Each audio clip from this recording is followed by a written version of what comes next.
কোনো ওজর ছাড়া, কোনো কারণ ছাড়া ইচ্ছাকৃতভাবে রোজা ভেঙে ফেলার কথা মাথায়ও আনবেন না। কি বললাম? কোনো কারণ ছাড়া, কোনো ওজর ছাড়া, কোনো অসুস্থতা ছাড়া রোজা ভেঙে ফেলার চিন্তাও মাথায় আনবেন না ইনশাআল্লাহ। মনোযোগ সহকারে একটা হাদিস শুনেন। আল মুস্তাদরাক লিল হাকিমের মধ্যে হাদিসটা আছে, সহিহ ইবনে হিব্বানের মধ্যে আছে। قال رسول الله صلى الله عليه وسلم, নবীজি বলেন, বাইনামা আনা নাইমুন, আমি ঘুমিয়েছিলাম, আতানি রাজুলান,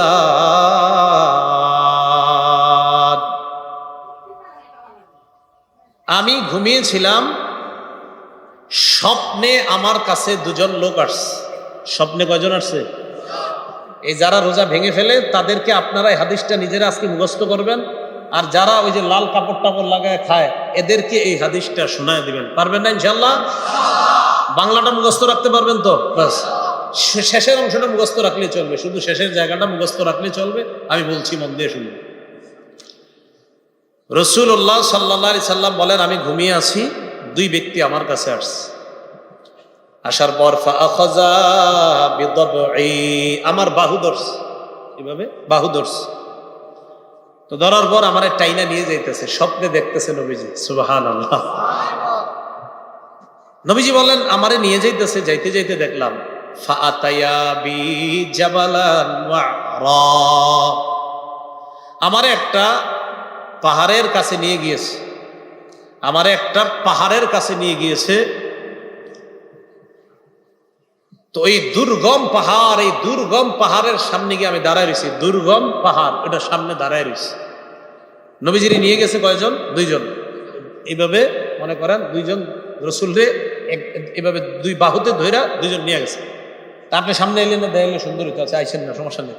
মানে দুইজন দুই দিক দিয়ে ধরছে, আপনি ধরে নিয়ে পাশ দিয়ে হুজুর এইরকম এরকম ধরে নিয়ে গেছে। বুঝছেন সবাই? এরকম। তো আমাকে যখন ওই দুর্গম পাহাড়ের কাছে নিচে আমি দাঁড়ায় রইলাম, ফাকালা, দুইজন আমাকে বললেন, ইসআদ, এই পাহাড়ের উপর উঠেন। তো আমি জবাব দিলাম, লা উতিকুহু, না না, আমি পারবো না, এই দুর্গম পাহাড়ে, এই পাহাড়ে কে উঠবে, আমি পারবো না। নবীজি বলেন, ওই দুইজন নবীজিকে বললেন, সানুসাহিলুহু লাকা, আপনি টেনশন করেন না, পাহাড়ে ওঠা আমরা দুইজন আপনার জন্য সহজ করে দিব, উঠেন। রাসূলুল্লাহ সাল্লাল্লাহু আলাইহি সাল্লাম বলেন, আমি ঘুমিয়েছিলাম, স্বপ্নে দুই ব্যক্তি আমার কাছে এসেছে, আমার দুই বাহু ধরে আমাকে টেনে নিয়ে গেছে, দুর্গম একটা পাহাড়ের কাছে আনছে। ওই পাহাড়ের কাছে যাওয়ার পর আমি পাহাড়ের সামনে দাঁড়িয়ে রইলাম। আমাকে ওই দুইজন বললেন, আপনি পাহাড়ে ওঠেন। আমি বললাম, আমি উঠতে পারবো না। তারা দুইজন আমাকে বললেন, আমরা এই পাহাড়ে যেন আপনি উঠতে পারেন, এই ওঠাটা আমরা আপনার জন্য সহজ করে দিব, আমরা সাপোর্ট দিব, আপনি ওঠেন। রাসূলুল্লাহ সাল্লাল্লাহু আলাইহি সাল্লাম বলেন, ফাসাইদতু, আমি পাহাড়ে উঠলাম। পাহাড়ে ওঠার পর আমি দেখলাম, ইদান বিআসওয়াতিন শাদীদা, প্রচন্ড আওয়াজ আমার কানে আসতেছে। কোথায় উঠাই আওয়াজ পাইছে? পাহাড়ের উপরে। রাসূলুল্লাহ সাল্লাল্লাহু আলাইহি সাল্লাম বলেন, হাত্তা ইদা কুনতু ফি সাওয়াইল জাবাল, যখন পাহাড়ের মাঝামাঝি জায়গায়, সমতল জায়গায় গেলাম, সেখানে গিয়ে ইদান বিআসওয়াতিন শাদীদা, প্রচুর আওয়াজ শুনলাম, ভয়ঙ্কর আওয়াজ, চিৎকারের আওয়াজ আমার কানে আসছে। ফাকুলতু মা হাযিহিল আসওয়াত, আমি প্রশ্ন করলাম, এগুলা কিসের আওয়াজ? ওই দুইজন জবাব দেয়, আহলিন নার, এগুলা জাহান্নামীদের চিৎকারের আওয়াজ। নবীজি বলেন, সুম্মান তালাকাবি, এরপর আমাকে সামনের দিকে নিয়ে যায়, যাইতে লাগলাম। যাইতে যাইতে ফাইদা আনা বিকাউমিন মুআল্লাকিনা বিআরাকিবিহিম মুশাক্কাকাতিন আশদাকুহুম, যাইতে যাইতে হঠাৎ আমি একদল মানুষের সামনে গেলাম, তাদের দিকে তাকায় দেখলাম পাগুলা উপরের দিকে বেঁধে রাখা, পাগুলা বেঁধে রাখা, মাথা নিচে। আর কি দেখেন? পা উপরে মাথা নিচে। মুশাক্কাকাতিন আশদাকুহুম, এই দুই পাশের যে দুই গাল, এই দুই গাল করাত দ্বারা চিরতেছে। উপরে পাগুলা, নিচে ঝুলন্ত, এইভাবে আপনার গাল ছিঁড়তেছে। তাসিলু আশদাকুহুম দামা, এই পুরা গাল, এই চোয়াল সহ রক্ত পড়তেছে। এই কল্পনায় আনেন, দৃশ্যটা কল্পনায় আনেন, পা উপরে মাথা নিচে, দুই পাশের গাল থেকে রক্ত পড়তেছে। ব্যাপারটা কত ভয়ঙ্কর। রাসূল বলেন, আমি বললাম এগুলা কারা, কার সামনে আমি আসলাম? মান হাউলা? ফেরেশতারা জবাব দিলেন, আল্লাযীনা ইফতিরুনা ক্বাবলা তাহিল্লাতি সাওমিহিম। হুজুর, এরা তারা যারা ইফতারির সময় হওয়ার আগেই ইচ্ছাকৃতভাবে রোজা ভেঙে ফেলে, এরা তারা। আর যারা রোজা রাখে না তাদের অবস্থা তো আরো ভয়ঙ্কর। রাসূল বলেন, একদল হুজুর ইচ্ছাকৃতভাবে রোজার সাথে তামাশা করে, ইচ্ছা করে রাখা, মন চায় আমি রাখবো, মন চায় রাখবো না, ইচ্ছা করে যারা ভেঙে ফেলে, এদের এই অবস্থা, এটা চলতেই থাকবে। পাগুলা উপরের দিকে দেওয়া, মাথা নিচের দিকে দেওয়া, দুই পাশের গাল বেয়ে বেয়ে রক্ত পড়তেছে।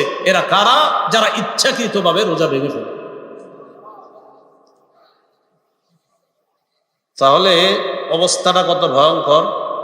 তো পর্দার আড়ালে যারা খায় এদেরকে একটু বলবেন যে তোমার অবস্থা কি ভয়ঙ্কর হবে, একটু চিন্তা করো। আল্লাহ কথাগুলো বুঝার তৌফিক দান করো। রাসূলুল্লাহ সাল্লাল্লাহু আলাইহি ওয়াসাল্লামের এই হাদিস থেকে আমরা বুঝলাম, রোজা ভাঙা দূরের কথা, রোজা ভাঙার চিন্তাও মাথায় আনা যাবে না। আব্দুল্লাহ ইবনে মাসউদ রাদিয়াল্লাহু তাআলা আনহুর বর্ণনা কি বলে দেখেন। তিনি বলেন, মান আফতারা ইয়াওমান মিন রমাদানা মুতাআম্মিদান মিন গায়রি সাফারিন ওয়ালা মারাদিন, কোন ব্যক্তি যদি ওজর ছাড়া ইচ্ছাকৃতভাবে রমজানের একটা রোজা ভেঙে ফেলে, কয়টা? কিভাবে? ইচ্ছাকৃতভাবে। লাম ইয়াকজি আবাদা ওয়া ইন সামাদ দাহরা কুল্লা, সে ওই এক রোজার বিনিময়ে যদি সারা জীবনও রোজা রাখে, তাও ওই রোজাটার হক আর আদায় হবে না। যদিও এক রোজার কাফারা আছে, 60টা রোজা রাখা, কিন্তু কাফারা। কিন্তু ওই যে এক রোজা রাখলে যে আপনি যে বেনিফিট আল্লাহর কাছ থেকে পাইতেন, এটা আপনি সারা জীবন রাখলেও এই ফজিলতটা আর পাবেন না। কয়টা রোজা? মাত্র একটা রোজা ইচ্ছাকৃতভাবে কেউ যদি ছেড়ে দেয়। আল্লাহ আমাদের সকলকে যে কথাগুলা বললাম, এই কথাগুলোর উপর আমল করার তৌফিক দান করেন। সাহারি খাবেন, সাহারির মধ্যে বরকত আছে। ক্বালা রাসূলুল্লাহ সাল্লাল্লাহু আলাইহি ওয়াসাল্লাম, তাসাহহারু ফাইন্না ফিস সাহুরি বারাকাতান।